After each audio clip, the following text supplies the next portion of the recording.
A beautiful woman is discovered lying in a pool of blood on the kitchen floor of her Cape Cod home. She's identified as fashion writer Krista Worthington.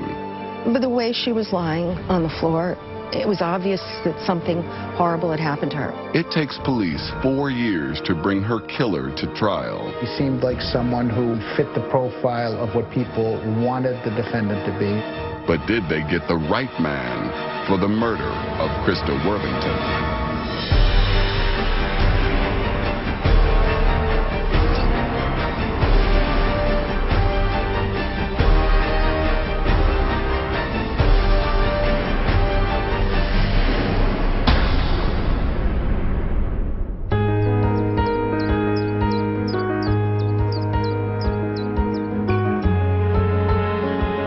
Krista Worthington has a glamorous career as a fashion writer.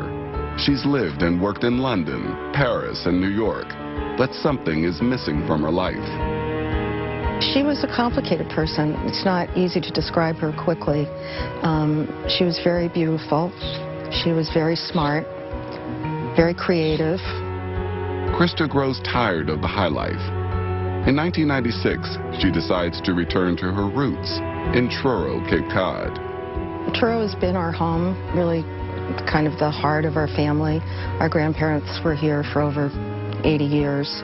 Our great-grandparents were here, and many of us moved back to Truro after being away. Already well established in her career, Krista is ready to settle down. She was kind of at a point in her life, you know, she was of that generation of women who had had a career and then found herself, you know, nearing 40 and wanting to have a child, wanting to have a family. But in Truro, Krista discovers there's just a small pool of eligible men. Eventually, she becomes pregnant by a local married fisherman, Tony Jackett. Ava Worthington is born in the summer of 1999. Krista is 43. Her wish has come true. 3 years later, on Sunday, January 6, 2002, the tranquility of Truro, Cape Cod is shattered by the sound of emergency vehicles. I heard the dispatcher say that there was a call for a unconscious, unresponsive female. Janet Worthington is not only Krista's cousin, she's also the nearest volunteer emergency worker to the location. It's an address she's familiar with. The call is for her 46-year-old cousin, Krista Worthington. When Janet arrives at the house, she finds Krista's front door is damaged. I ran into the house. I really didn't know what was going on. And she was lying on the floor and she was obviously gone. Krista is lying on her back, naked from the waist down. Blood has oozed from her nose and behind her ear. Her body has stiffened due to rigor mortis. Krista's murder comes as a terrible shock to the small, laid-back Cape Cod community. In the weeks that follow, police interview several suspects. Their first is Tony Jackett, the father of Krista's child. She was pressing him for financial support for Ava, but she is dead before the dispute is settled. Jackett passes a polygraph test, and his DNA does not match any at the crime scene, so he's removed from the list of suspects. The police turn their attention to Tim Arnold, Krista's ex-boyfriend. His DNA matches the semen found on the blanket used to cover Krista's body. He admits having consensual sex with her months before, but denies killing her. He, too, passes a polygraph test, so he's not investigated further. And so, the trail goes cold. 2 years after the murder, police still have not found the killer. So in July 2004, they ask anyone who had routine contact with Krista to submit their DNA. Later that year, they also decide to take the drastic step of conducting a DNA sweep of all men in Truro. This is in order to solve a very heinous, horrible crime that left a little girl without her mother. Hundreds come forward. Forensic teams begin analyzing the DNA samples that also include the samples volunteered months before. One of these is given by Truro garbage man Christopher McCowan. It matches DNA from semen found in Krista's body. Last night at approximately 7:15 p.m., detectives from the Massachusetts State Police Detective Unit assigned to my office arrested Christopher A. McGowan, age 33, for the 2002 murder of Krista A. Worthington. McCowan is interrogated by police for 7 hours. He changes his story several times. Finally, he says he went to Krista's house the night she died with a friend, Jeremy Frazier, and it is he who kills her after McCowan has left. Frazier denies it all and passes a polygraph test. McCowan's allegation is discounted.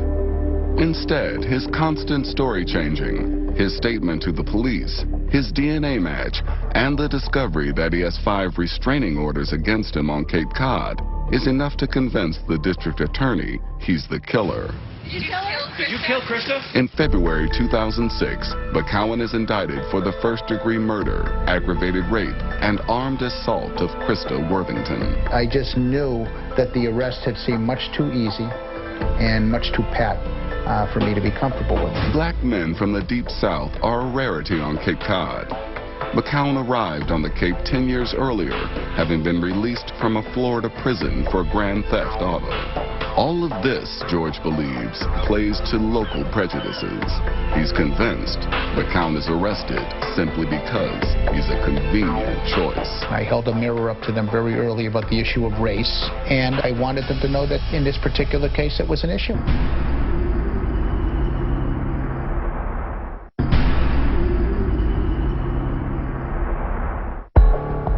Charged with the murder of Krista Worthington, Christopher McCowan's trial begins on October 18, 2006. The prosecution is led by local Cape Cod Assistant DA Robert Welsh III. McCowan's defense attorney is Robert George. George realizes that opening statements by the defense are optional, but in this case, he believes he has no choice but to give one.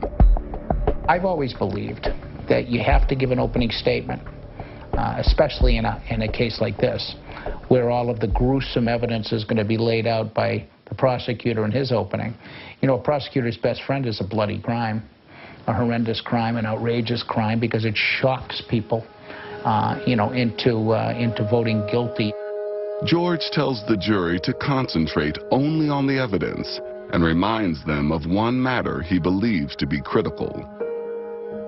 I pounded home the different issues that I wanted the jury to pay attention to, and I let them know, very early on. I held a mirror up to them very early about the issue of race, I wanted them to know that they, in this particular case, it was an issue. George aims to follow a dual strategy. First, he wants to get McCowan's statement to the police ruled inadmissible. He argues that he changed his story so many times, it simply cannot be relied upon. He does not deny that his client had sex with Krista. As a second line of defense, he'll try to show that while Krista and McCowan had sex, this doesn't make him either a rapist or a killer. George begins with McCowan's statement. The chief investigator in the case didn't write that statement until 6 days later. He wrote it from his own notes. He wrote it from memory. This 27-page, report written from memory that purports to be McCowan's statement that was not signed by McCowan, was not read by McCowan, was not tape recorded, was not audio taped, was not videotaped. Despite George's argument, the judge allows the statement to be admitted.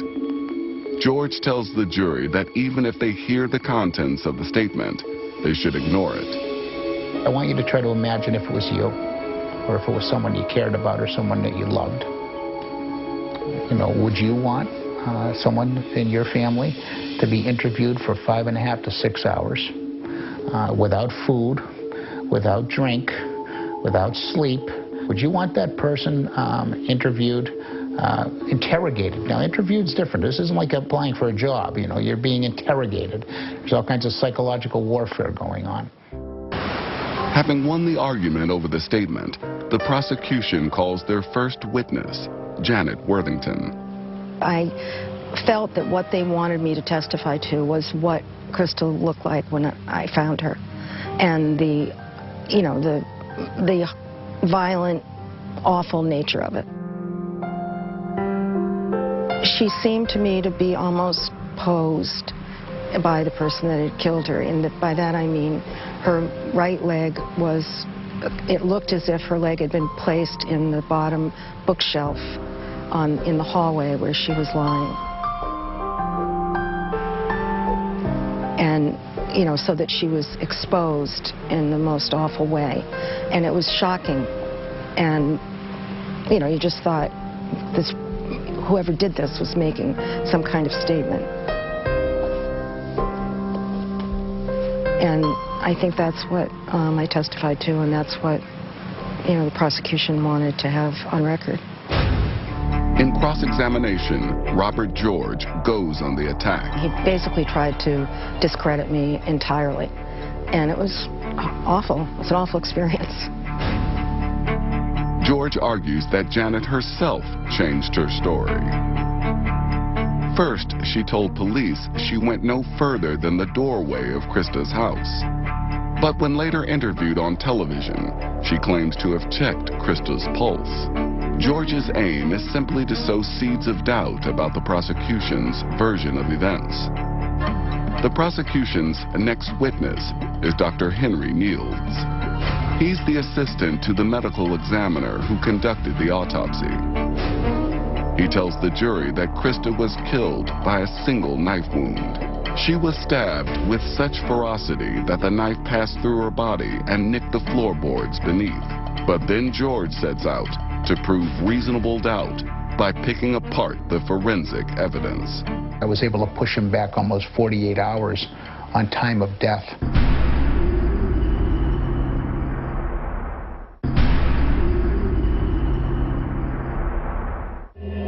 Christopher McCown has admitted being at Krista Worthington's home on Thursday, January 3rd, to take away her Christmas tree. It's his normal day for collecting garbage on her block. This is the day the prosecution says he murdered her. But in cross-examination, Dr. Nields says he cannot be certain on which day she died. The defense argues that death could have occurred actually 2 days later. Dr. Nields does not deny that this is indeed a possibility. But if the defense is right about the time of death, then McCown could not have killed Krista Worthington because he has an alibi. How I was able to take the time of death away from when they wanted it to be, all the way back to when McCown was sleeping on the couch at his girlfriend's house. George then suggests that while McCown and Krista certainly had sex when he was collecting her Christmas tree, it had also been entirely consensual. This explains why his semen is found in her body. He asked Dr. Nields to describe any trauma to Krista Worthington's body that would be consistent with rape. Nields concedes there was none. George now believes that he struck a killer blow against the prosecution. Their case is that the last person to have seen Krista alive also rapes and murders her. George believes he's shown that not only is there no evidence to prove rape, but that any sex could have taken place 2 days before the murder. The sex and the killing were not necessarily related. When Dr. Henry Nields testified that there was no vaginal trauma and no evidence of sexual assault, and that he was, I was able to push him back almost 48 hours on time of death. And George goes even further. Intending to prove the crime scene was packed with clues that were ignored or misinterpreted by the police, he calls veteran forensic scientist Dr. Richard Saferstein. Saferstein reveals that a hair not belonging to Krista or McCowan found on her body was not analyzed. Could this have been left by the real killer? That bloodstains in the house were ignored because it was thought it was all Krista's blood smeared around by her daughter. And that blue and white fibers were found on the body but were never examined. Even more astonishing was the testimony from a DNA expert who said Krista had the DNA of at least 3 unidentified men under the fingernails of her right hand. None of the genetic profiles match McCowan's or any of the other original police suspects. So if McCowan didn't kill Krista, who did? You just don't think that there's any possible way that a thinking, deliberate, intelligent, fair juror would not have reasonable doubt.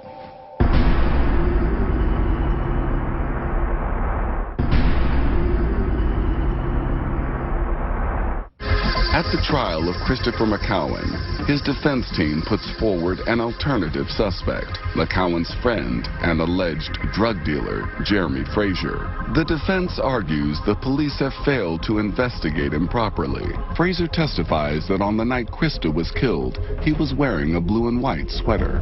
When you're able to bring out of a witness, bring out of witnesses, that, blue and white fibers are found in the vaginal area of a victim, and Jeremy Frazier's wearing a blue and white sweater the night of the incident. So you just don't think that there's any possible way that a thinking, deliberate, intelligent, fair juror would not have reasonable doubt.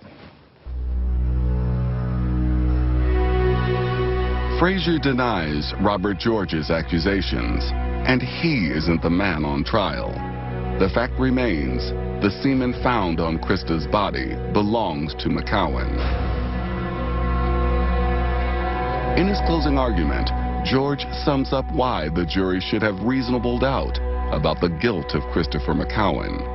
He reiterates his key statements: that Krista was not raped, that the crime scene was mishandled, and that the time of her death may have been miscalculated, giving McCowan an alibi. 3 weeks after the trial opened, the jury retires to deliberate. The jury deliberations dragged on for so many days and turned out to be one of the longest deliberations in the history of Massachusetts. On November 17, 2006, more than a week after deliberations began, the jury gives their verdict. They find McCowan guilty of all charges. I was shocked and disgusted, although I had a feeling I knew what was coming.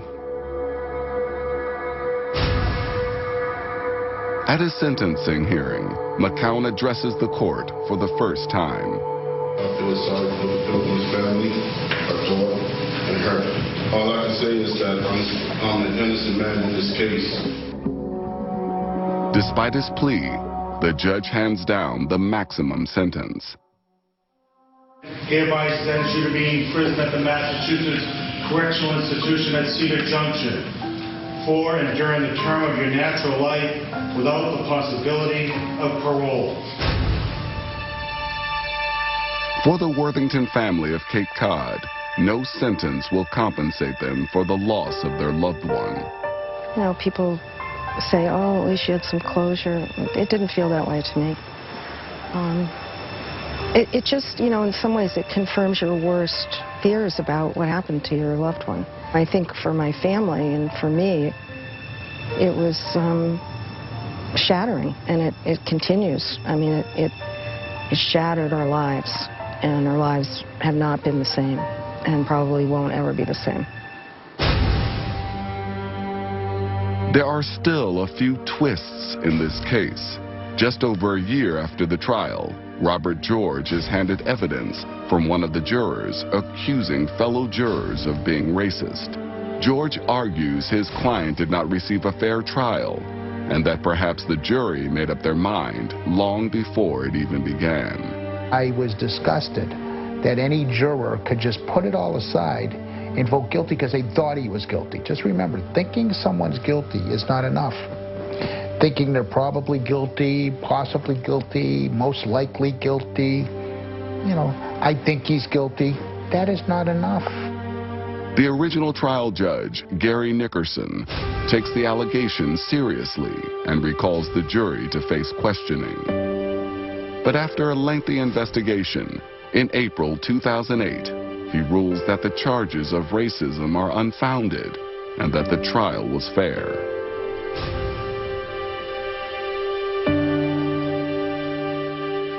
But 2 years later, based on the racism allegations, Christopher McCowan does win an appeal. The court takes an unusually long time, over 7 months, to reach a decision. In December 2010, his conviction is upheld. Most on Cape Cod have no doubt that the right man is behind bars. I don't believe that she was having consensual sex with this guy. I just don't think she was. And I think the fact that DNA was found on her, you know, DNA is DNA. It's pretty conclusive. And that's how I look at it. Today, Christopher McCowan remains in prison with no prospect of release.